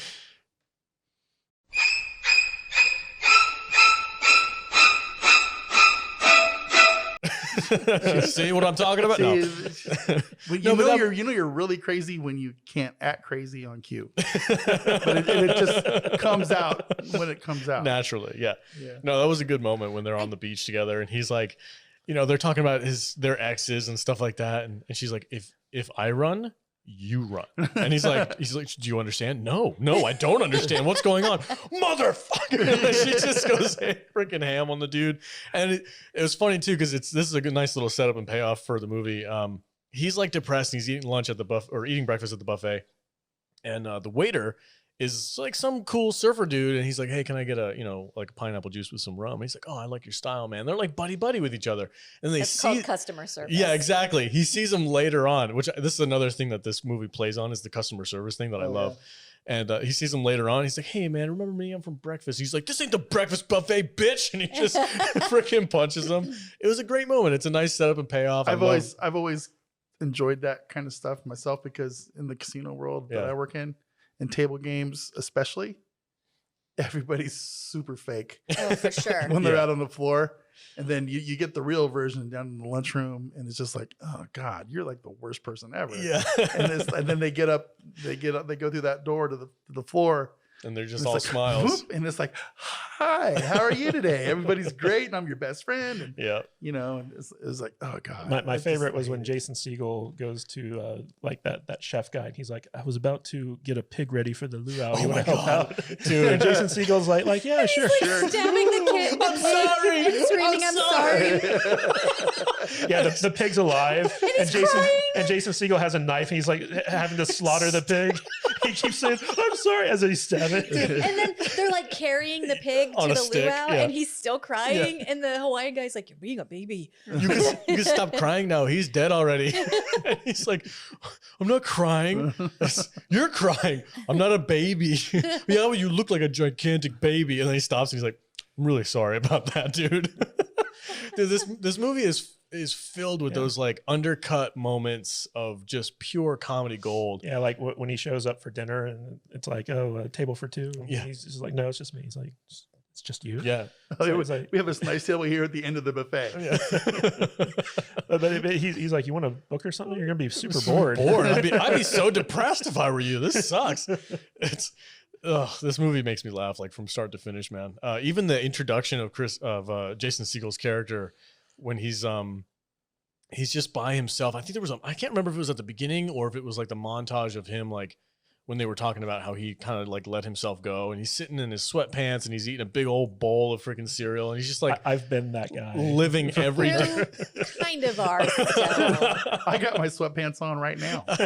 I get it, man. I Like get literally right in a second. And he's, you know, he's reenacting parts of movies and stuff like that. He's got the big broomstick and he's like, you shall not pass. He's every dude when they're by themselves and they're just like have nothing to do. And they're just In like, fact, just yesterday, I made the comment, my wife was doing laundry, right? And I'm like, I don't know if that says something good when there's two pairs of sweatpants and one pair of jeans on the bed folded up, because That's it. That's all I got. That's I got 2 pairs of sweatpants. sweatpants, 1 pair of jeans. I keep and work waiting stuff. for Jude to leave me for some rock star. That's literally me. Yeah.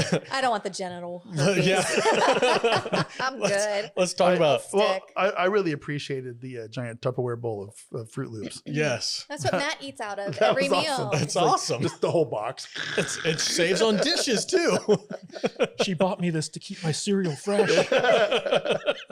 So, Fill it up with milk. dude. Bill is it Bill Hader? Is that Yeah, yeah? Bill Bill Hader. Hader's character in this movie is freaking hilarious. It's like Oh my gosh. I love the scene where Pete is like, he says something derogatory about Bill Hader's wife. Oh yeah, yeah. And Bill Hader goes off on Yes. him. He's He's, like- like, you're only my stepbrother. We're not even related by blood. And my wife is better. I love it because before he gives him the chance to back out, he's like, Sarah is so much better than your wife. And he's like, do you really want to have this conversation? You really want to do this right now? Because I'll end you. And he's like, yeah, I want to do it. He's like, I'm going to massacre you. Like, it was such a great moment. Bill Hader's such an awesome comedic actor. And I think his TV show on HBO, Barry, freaking Oh my gold. gosh. If you guys It's the haven't seen best. it, it's so funny. I would love to do a review of that show sometime. He's one of those Saturday Night Live guys that should be bigger. Yeah. I think. Yeah. Because he's. I don't know. I don't know where he's going with that, but he's funny, man. He's funny. He's really good. Yeah. Really So talented guy. He's done a lot of supporting stuff. Yeah. Yeah. right? And it's surprising how well he carries Barry. Yeah. Yeah. His character on SNL where he was the New York club guy on the news segment Yeah. kills me every time. Stefan or something like Yes. that. Yeah, it's so good. So good. Yeah, he's excellent in this movie too, and he I love the opening scene where like right after not opening scene but right after Sarah Marshall breaks up with him, they go to like this club. He's like, this place smells like hooker's perfume. Like I'm gonna get an STD just sitting on the couch. Like what are we doing here? And then they get these two. He's like, just be my wingman for a night. Just be my wingman, please. And he's like, all right, fine. I'll talk the girls with you.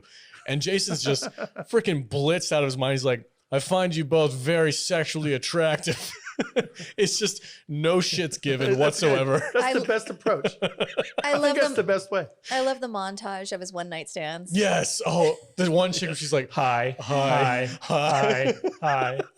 And she's in Get Him to the Greek. She plays a stripper named Destiny. nice. I think people should be more honest like that when they go out. Yeah. She's like, I just got out of a 5-year relationship. I'm It's not like- looking for anything major. I'm just looking to bump uglies for a couple hours. That's it. You know, Is that your style, Matt? Would it be? I don't know. I don't know if I have a style anymore. I've been married for way too long, but I like to think it would be. It's like, hey, Look, dude. I'm not into relationships, but we can go bang for a couple hours if you want. Have you ever seen Deathstalker? You want to go watch a barbarian? I'm kind of old. You want to go get a steak or something? You want to do some public mastication? Like we can go like cuddle on the couch.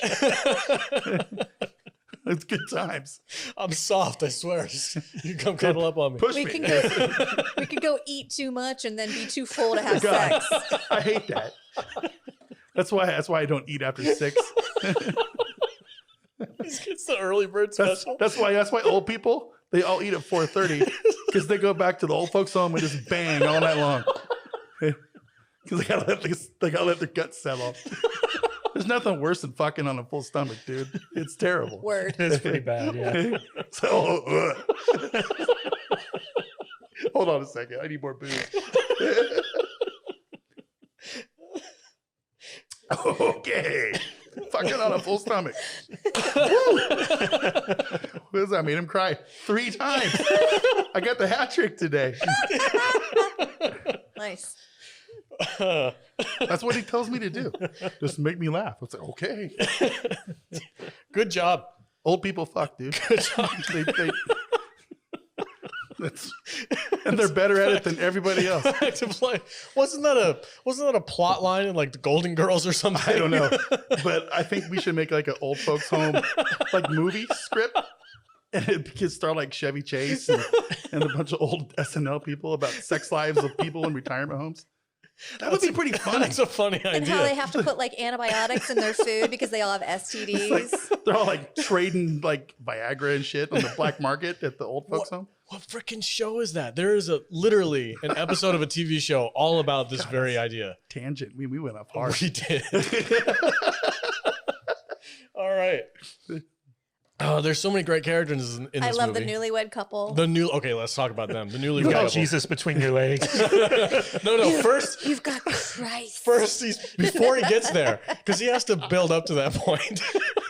I love the first scene that they show them trying to have sex, and they've clearly never done Never, it before. yeah. And he's like, "Does that feel good? Because that hurts me." And she's like, "I don't feel anything." And then he's at the bar and he's freaking out. He's like, I know this is supposed to feel good, but it's like just slamming your head.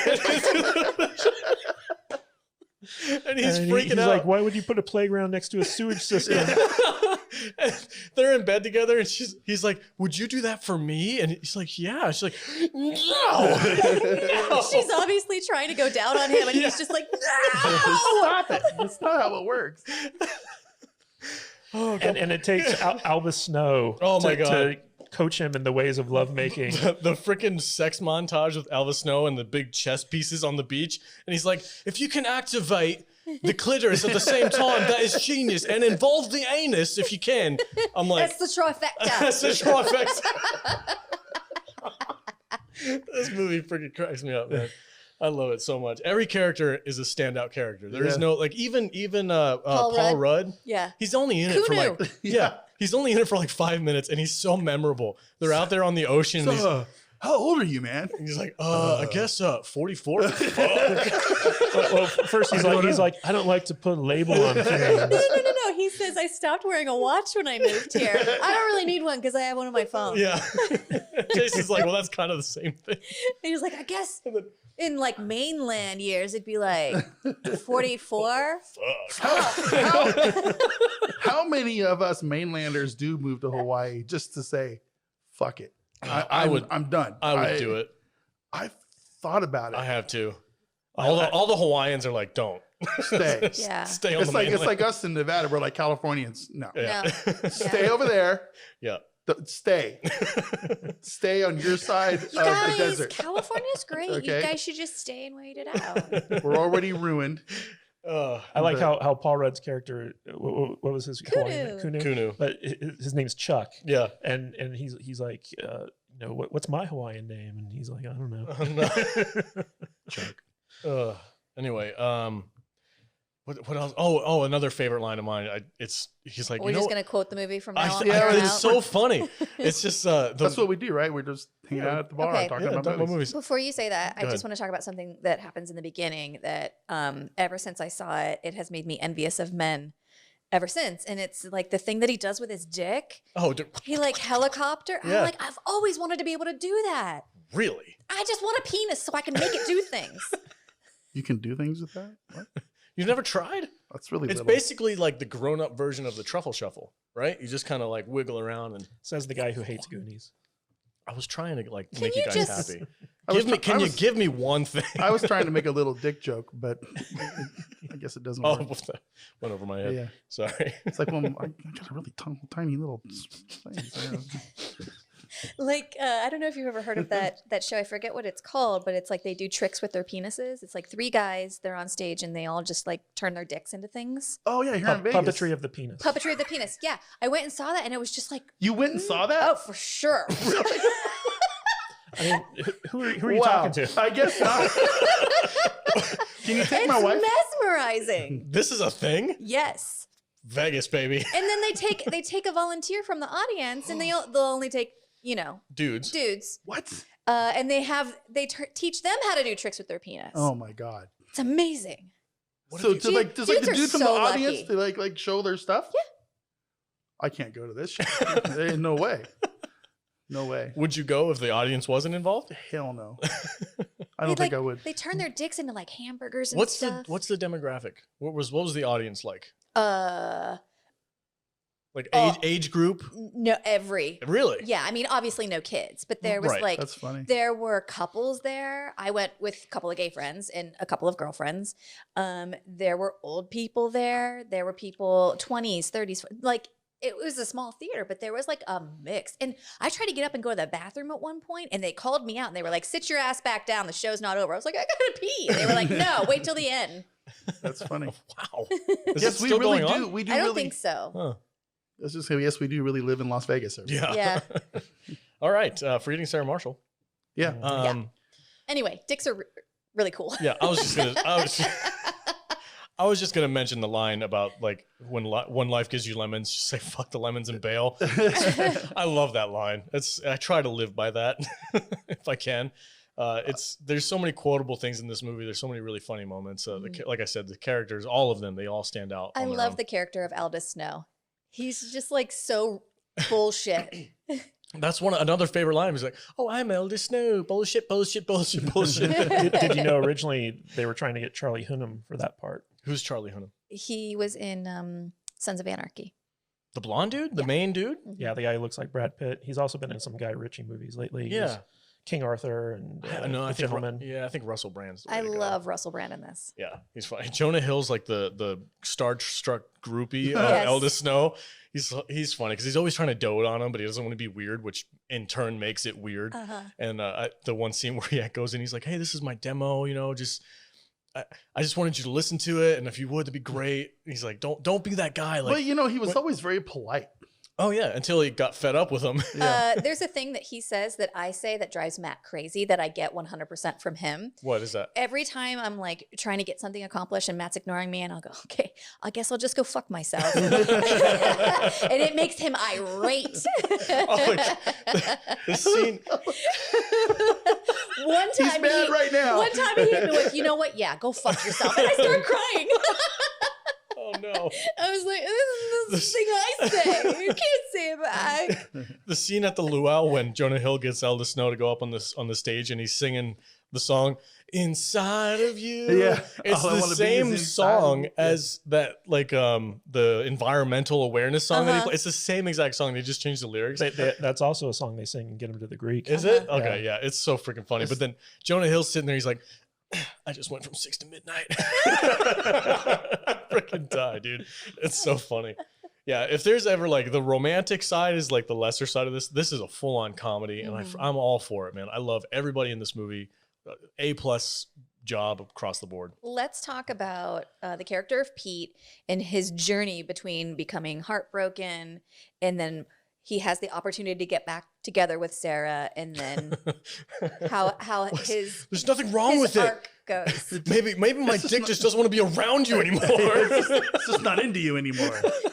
It's just like more mouth stuff, more mouth can help out. Oh yeah, Dude, that scene was great. And he realizes, it's a character development. He realizes that he was secretly miserable with her the entire time because she just never, I don't know. Well, he was miserable with himself and he didn't Yeah. realize it. Oh, He that's just thought what- yeah. everything was perfect. Yeah, that's what he just didn't like him. And I guess that's kind of a common theme. And really, like, her breaking up with him was probably for the best because there was no way that he was ever going to get himself out of his funk Yeah. until this thing forced Well, him to change. I really appreciated that part of his character, and even Christian Bale's character, Sarah Marshall, were like, for most of the movie, you get pounded with the idea that she's just an awful person, Yeah. she's never nice, and then the like reality strikes probably in the last act when she's like, no, I tried to help you, but it became really hard to take care of you when you stopped taking care of yourself.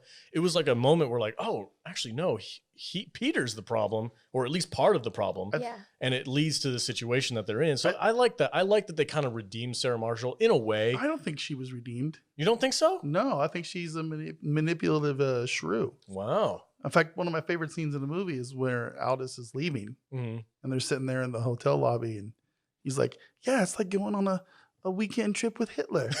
It was great. He's like, I don't know how you served 5 years under her. You're to be commended. You did 5 years with her. Yeah, it was great. It was just Well, to Alex's point though, like there are a couple scenes and like I like how there are times where Jason Segel's character and Sarah Marshall are together, like after she just found out her show got canceled, and she's giving him the same BS line that she gave Albus about how she's feeling about it, and he's like, "Come on, how are you really feeling?" It's like- and you can see like that relationship that they used to have, where like they're just real with one another. And then there's that scene where Sarah Marshall kind of confronts Mila Kunis's character. And she kind of starts breaking down crying after she finds out like how awesome Mila Kunis is. And you can tell that she's going through regrets of breaking up. So like Sarah Marshall is a developed character in this movie, which is a nice change. I don't feel bad for her at all. Is it because she was cheating on him? She cheated on him. Yeah, that's a good point. And if that's a line for me, man. It's just like, No, you're done. You cheated on him. You don't deserve to be upset that you're breaking up with him. That's a fair point. Damn. I just The table's real black and white. So it was funny. So I went and actually saw this movie in the theater on opening night. And the day it came out, and Jason Segel and the director of the movie were actually there in the theater. Nice. And this was at the Grove in Hollywood. And he got up before the movie started, and he just, the theater was packed, and he was just like, "Hey guys, this is the first movie that like I've written and I starred in, and like it excites me that you're all here to see it." Jason Segel wrote this? Yeah. This was the first movie that he wrote. Oh, I didn't know that. Yeah. See, I just always thought of him as the How I Met Your Mother guy. Marshall. Yeah. I love that show too, or Yeah. I used to until Which is a good show. season finale. Last season was terrible. But It's a great show, but so like he got up in front of this entire packed crowd and gave this really heartwarming kind of like, "Thank you for coming out to see my movie and supporting it. It means a lot to me." And Well, it's like at the end when people come and see his opera. yeah. Yeah. And basically the guy who directed this, Nicholas Stoller, who was there too, like he was also, very thankful because this was, I think, his first movie. And it was basically just a bunch of friends that went to Judd Apatow and was like, "Hey, can you help us get a movie made?" And then like, as they're walking away, he shouts, "I'm sorry you have to see my ass." And then like the lights go down. Everyone's like, "Wait, what?" And then you got that opening scene. And because he wrote this movie, like a lot of it is based off of his real experiences. So his first starring role was on a show called Freaks and Geeks, which was a Judd Apatow show. And on that show, there was this actress named Linda Cardinelli, and she's been in lots of other stuff. She was, Oh yeah, she's in Dead to Me. yeah, she's Hawkeye's wife Oh, in yes. the Avengers. She was Velma in the Scooby-Doo movie. And so like Sarah Marshall was based off of Linda Cardinelli and the breakup that they went through. And Jason Segel actually had a girlfriend of his break up with him while he was naked. And the entire time that was happening, he's like, "I can't wait for her to leave so I can write this down." But that's what the Sarah Marshall breakup scene was based on, was like his real experiences. And before he got into acting, he actually wanted to make a musical version of Dracula with puppets. And so like he took that concept and put it in this movie so he could actually achieve his lifelong dream of doing that. I really enjoy that the Dracula thing, like the introduction to it when he's kind of like confiding in Mila Kunis's character Rachel, and he's sitting on the beach. He's like, "I want to," he's ashamed of it because he thinks it's a dumb idea, and he doesn't. He's like embarrassed. Yeah, he's embarrassed by it. And it was because of Sarah Marshall. Yeah, I because was just gonna say he's played it for her, and she's like, "I just don't get it." yeah, it's just dumb. So he's kind of like he's got this mental block where he doesn't really believe in it until Rachel like pushes him to play it in front of the bar. And that freaking song, he's sitting there in front of the piano and he's playing. All the bar people that are they're just sitting there looking at him like, "What in the world?" And he's doing it in his Count Chocula voice. Yeah. And he doesn't realize that the opera is a comedy until Rachel says, "That shit's funny." Yeah, that's some funny shit. Yeah. It's a great like character development, the realization that like this thing that he wants to create actually would work, and it could work. And if he makes it a comedy, it would, skyrocket it, which I love. Even the ending when they pay it off where he's actually doing the full production, like I legit was like, I want to go to this thing. Yeah. For sure. It looks awesome. And the theater This looks very Vegas to me. I'd go I was watch this. just gonna say the theater that they do the play in, or the Dracula Yeah. opera in, what looked exactly like the theater of the puppetry of the penis that I went to. Bring it back. Gotta bring it back. They're bringing it back. No, I was just saying. Like, Set up and pay off. Same-size I will theater. say that if I was writing a romantic comedy that I knew I was going to be starring in, I would definitely cast Kristen Bell and Mila Kunis Hell yeah. as my love 100%. interest. Yeah, 100%. Man, I can't. I keep going back and forth with which one's hotter. Oh, I'm brunettes, dark hair all the way. I 100%. think I'm with you. But, yeah. This is it's a ton of fun. We could quote half the movie and Yeah, talk for about sure. all the favorite scenes that we have, but I do want to mention the fake TV show that Kristen Bell is on. what is it? Scene of the crime? Yeah, Scene of the Crime, but so she stars opposite, was it William Baldwin? Bobby. Bobby Baldwin? No. Billy. Billy. Sorry. Billy Baldwin. Yeah. Billy Baldwin. Yeah, Billy Baldwin. And I just love like how like typical TV cop he is. Yeah. Like, he just fits that role so perfectly. And so like everything he says is just like so much funnier because he's the one doing it. Yeah, 100%. And then at the end, when she gets her new show, it's like Animal Instinct. Yeah, And she's like a cop who can like talk to animals. psychically see through the eyes of animals. Oh, so she's Beachmaster cop? Yeah, and Jason Bateman is her partner, and he's basically doing his impression of Billy Baldwin doing a cop. That's awesome. I loved it. It's a good moment, and I like the joke that Jason Segel made about like, oh, the masturbating dog killer got away again, and then like later on, he's like the house the owner died, but at least the dog was happy, and then she ends up starring in a show where she could talk to animals, and I'm just waiting. I'm like, there's gonna be an episode like that. Watch, the dog's gonna be like, well, yeah, he killed my owner, but. I think my favorite scene in this movie is when they're having their awkward double date, where Sarah Marshall, Albus Snow, Jason Segel, and Mila Kunis are all Babe, at I have to stop you because you're doing that thing that you do where you don't pronounce things correctly. It's not Albus like Dumbledore. It's Aldous. Aldous. I used to think it was Elvis. I was like, oh, it's Elvis Snow. whatever loves, his name is. He loves to pronounce things wrong, and it makes me. That's what makes me crazy. Is that it? Yeah, that's why I have to stop you so that I don't stab you. Anyway, they're on their double date, and they're talking about Kristen Bell or Sarah Marshall's film debut, where she's in a horror movie about a killer cell phone. Oh my god! Awesome. Oh yeah, that's right. And they're just doing what we do. Yeah, they just tear that shit up. It was, yeah, they just talk about how stupid it is. Yeah, my favorite scene. Hello. and all this is like, yeah, man, that shit was terrible. Yeah, just don't pick up the phone. Just don't take the battery out. You're good. And Sarah Marshall's trying to defend it by talking about like how like it's a metaphor. Like it's a metaphor. And then he accidentally spills his cranberry Oh, juice yeah. on the shirt that she bought him, and he's like, "No, take my eyes, but not, Not the the shirt." Yeah, because he hates that shirt. Like Sarah Marshall apparently has very bad taste in men's clothing.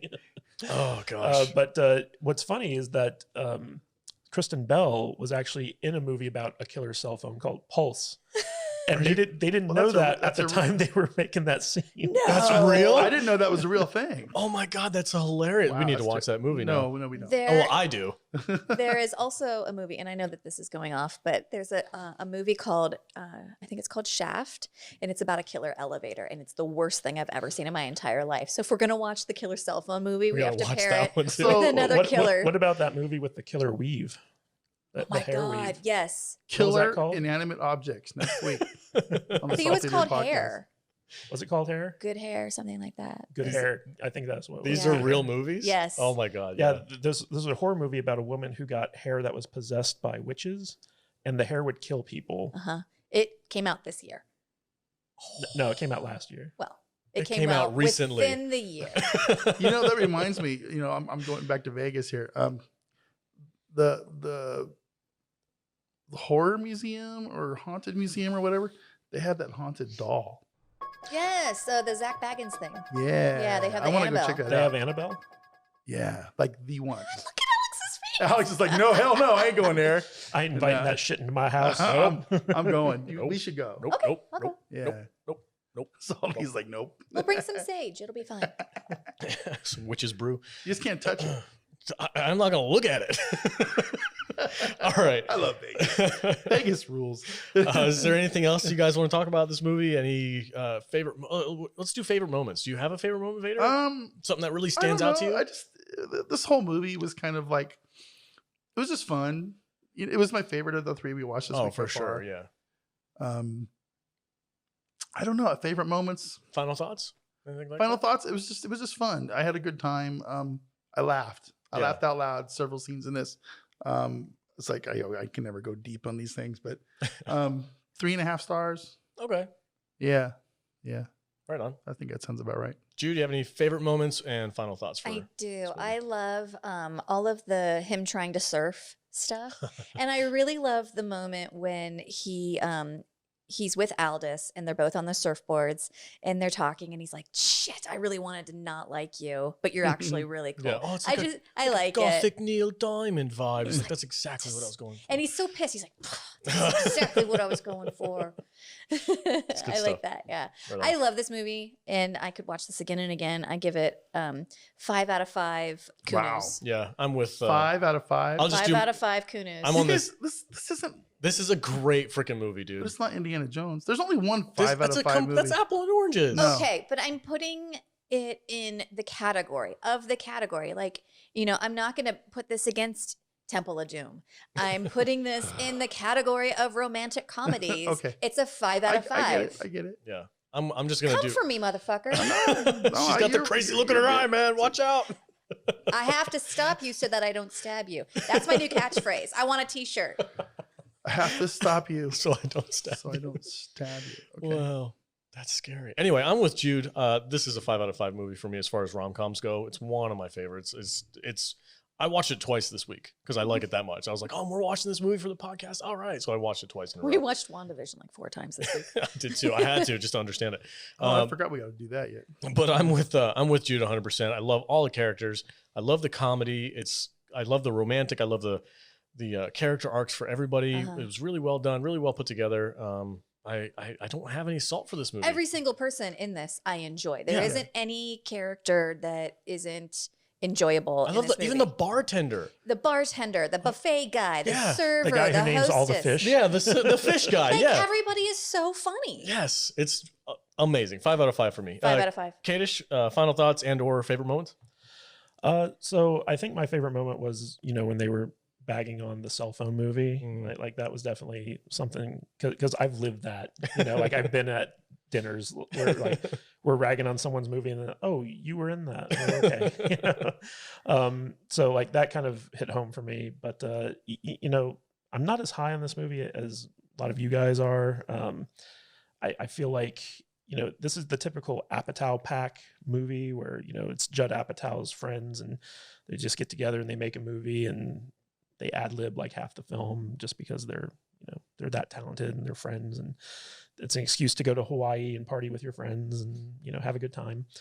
You're making him sound like Adam Sandler. Well, I mean, pretty much. Yeah. But, overall, like this is a very solid movie. It's not quite as funny as I would like it to be. I think it's funnier when you're sitting here talking about it than it is when you're watching the movie.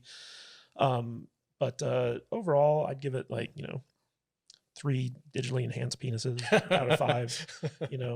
It's a solid film. I think it's a little bit too long, personally. It's a little long. Yeah. Not for me. Oh, I want more. I'm not talking about the penis. I'm talking about the movie. It's a little bit long for my taste. It's a little girthy.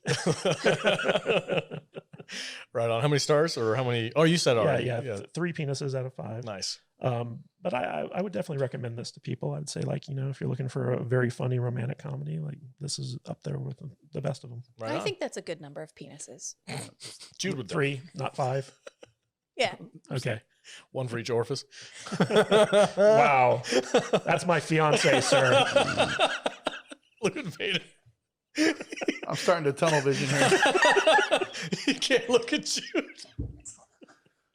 All right, Don't guys. forget I have 2 hands. Okay.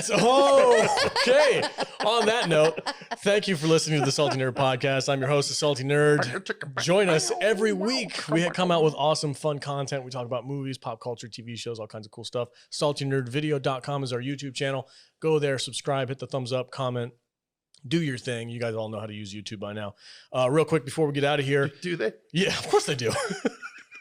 Come on, it's 2021. I guess so. Real quick before we get out of here, where can we find everybody on the social, starting with the Barbarian Space Viking? Me first? Yeah. Okay. You can find me at MattVader74 on YouTube, Twitter. Yeah. Mine. Awesome. Vader forgets where you can find him. Jude, where can they find you at? You can find me at I am Jude Juju on Instagram and Twitter, and you can find me at thevoiceofjude.com. Right on. And Matthew Kadish. They can find me at Matthew Kadish, Kadish, and kadishbooks.com if you want to check out my Amazon page. Right on. All right, guys. I'm the Salty Nerd. You can find me on Twitter at salty_nerd or Discord if you want to hang out over there. Thank you for listening and have a great day.